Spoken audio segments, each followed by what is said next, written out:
mean, I understand why Carlos had nothing. No distraction.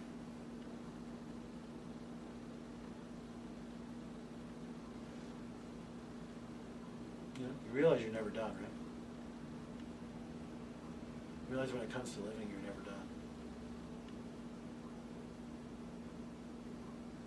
So why not have the shininess there? There is no substitute for it. I don't care how blue your Porsche is. I don't care how baby blue it is. I don't care how white the leather is. I don't care how fast it is. It ain't gonna do shit for you other than possibly kill you when you're drunk and crazy and flying down the road because you can't figure out how to pay for it. Now the wife's upset because she's wondering where the mortgage is going to come from while you're driving your blue Porsche. And now you're completely out of your mind and you've wrapped it around a light bulb. There's a lot of people who try to do that. They sense something else. They try so hard to hold on to what they know. And it kills them. Or they try to reintegrate themselves into a lifestyle, a place on the chain, you know, on the food chain.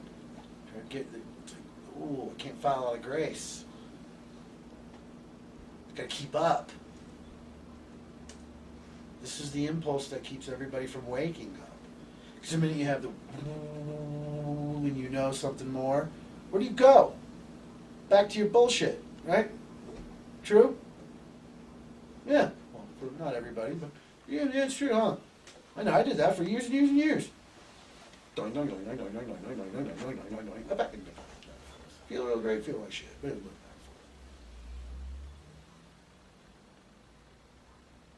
You know, and people try to maintain what they know.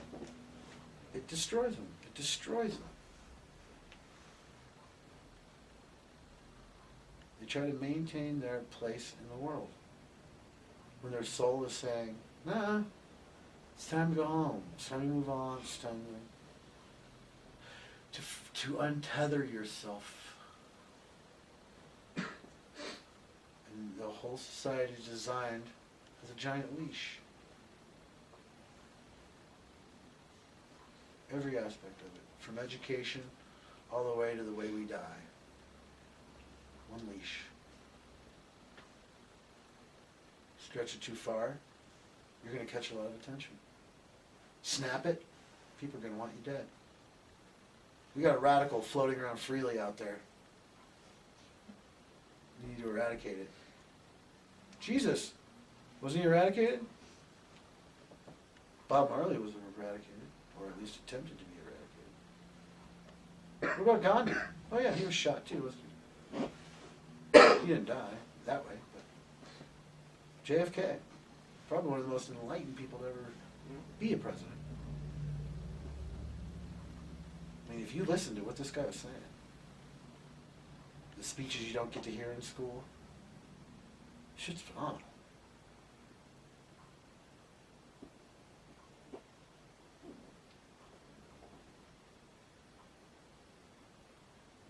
Why do they always kill those people? Why has this world always killed those people and allowed the Hitlers to run amok? The Mussolinis. Military-industrial complex. I don't blame any one person for this, what goes on here. How could you? It's a conglomerate of bullshit. Making money off killing people. What we do in this country, what keeps us number one, is the military-industrial complex. Death machine. No wonder none of us feel good. There's no doubt about why. Because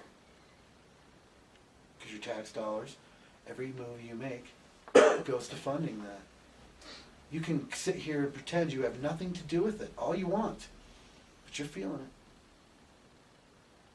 The anxiety is piling up. It's getting very, very thick. It's causing the earth to react. It's causing weird accidents, strange killing spree.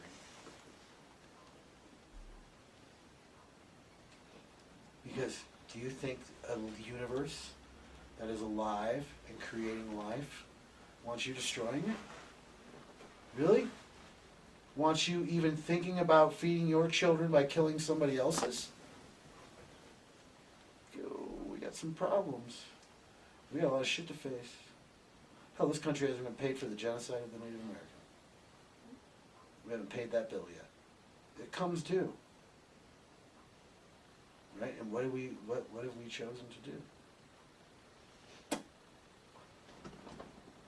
Who won American Idol? Wow, that's great. Who won the NBA Finals?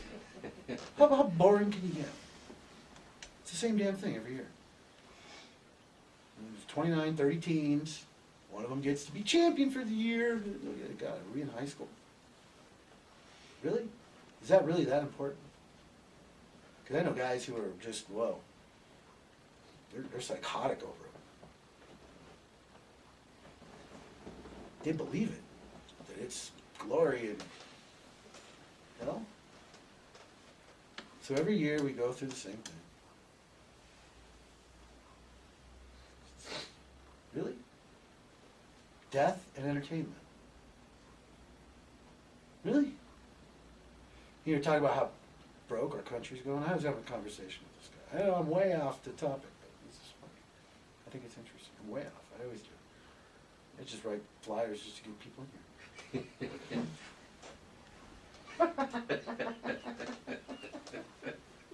He said, you know, it's very funny. You look at the dire straits, the economy of the country, and take how much, and just look at how much money is spent on football. Okay? We've got stadiums, billion-dollar stadiums. We've got all these teams. We've got all this gear. We've got all these commercials. We've got all this merchandise. All this stuff. We haven't touched tickets yet to go see the damn thing. We've got the bill to pay all those players. Most of them are convicts. But to pay all those violent men. A lot of them pretty much are. Just womanizing, think that the world belongs to them. Retarded, really. I mean, who wants to go get hit by a truck? A 60-mile-an-hour truck for 4 hours in an afternoon. That's like going out and playing in traffic and letting cars smack you all damn day long. I mean, you're not too bright. Because I don't care how much money you got when you're in such a pill-popped stupor. It doesn't matter. When you're in so much pain, it doesn't matter how much money you got. So we got to pay them. We got to build the stadium. We got to have all the merchandise. We got to sell all the tickets, all the TV time, the blimps, the plane flights. I mean, we're talking about enough money to basically pay for everybody's health care without anybody having to bat an eye. Billions and billions and billions and billions of dollars so we can have a little thing called football. There should not be, you know what, football's fine when there's not a starving soul around. Football will be fine when you've housed everybody. Football will be fine when you stop just completely violating someone's right to live the way they want to. There's really only two laws. Don't hurt anybody, and don't destroy anybody else's anything.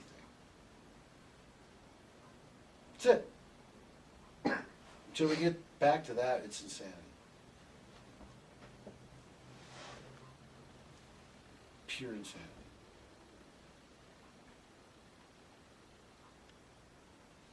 We are sold an idea of lack. Does anybody know this? We're sold that lack is real. That if our economy collapses, oh my God, what are we going to do? Well, all the resources still there. There's no paper to represent it. So, the resource is still there.